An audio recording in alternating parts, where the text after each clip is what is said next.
In this video, we're doing operations with fractions using multiplication.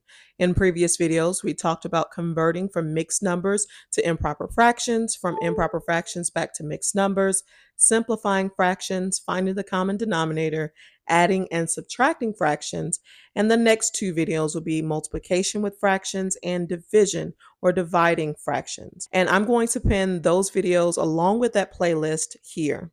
Let's look at example 1. We have 5 over 7 times 3 over 5. So when we multiply, we're literally doing just that straight across. So we're going to multiply 5 times 3. 5 times 3 is 15. And then we're going to multiply 7 times 5. Well, 7 times 5 is 35.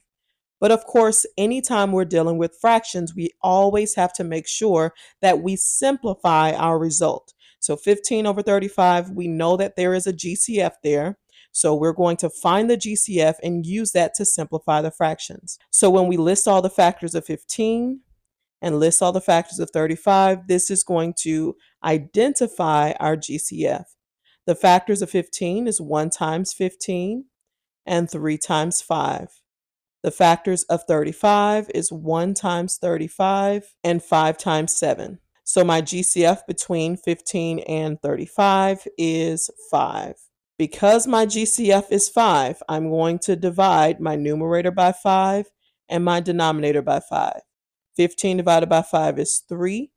35 divided by 5 is 7.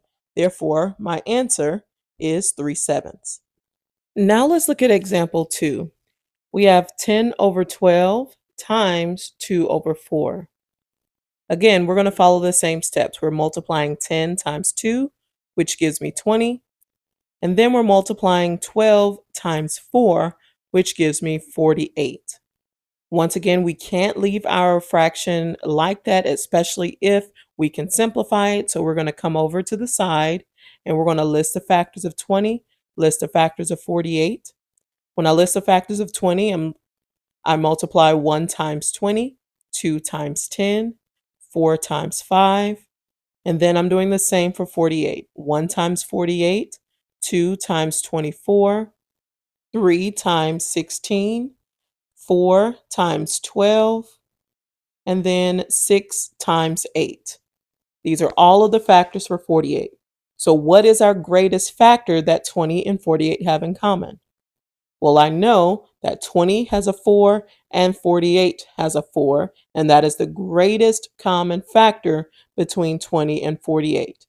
So my GCF is 4. I'm going to come back over and divide my numerator by 4 and my denominator by 4. 20 divided by 4 is 5. 48 divided by 4 is 12. So my answer is 5/12. Now I want you to try one. I want you to pause the video, work out the problem, and come back and check your answer with mine. So go ahead and pause the video.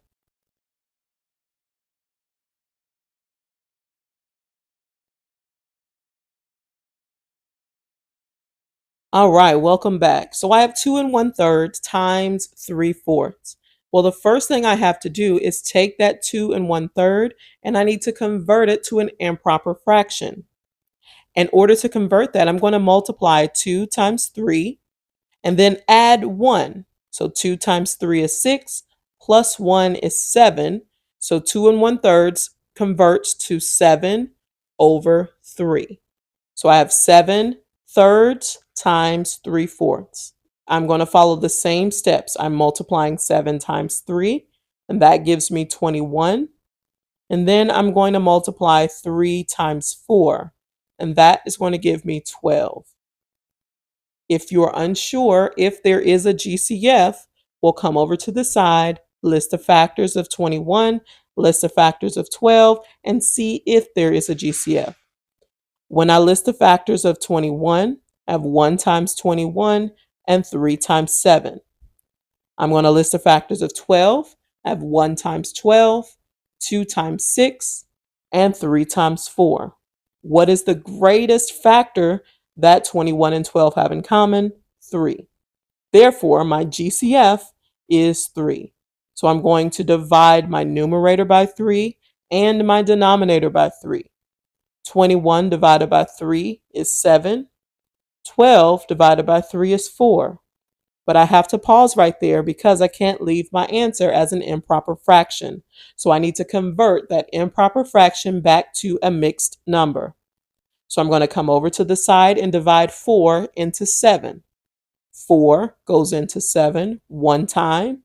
4 times 1 is 4, and I subtract. 7 minus 4 is 3.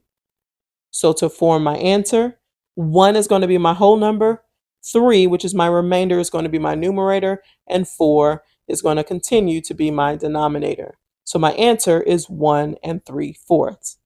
So how did you do on that one? Go ahead and put that in the comments. And if you have any suggestions on any videos moving forward, please let me know. I'm going to tag the fraction playlist here at the end. Make sure you go in and watch all of those videos for more support on fractions. I hope you guys have a great day, and until next time.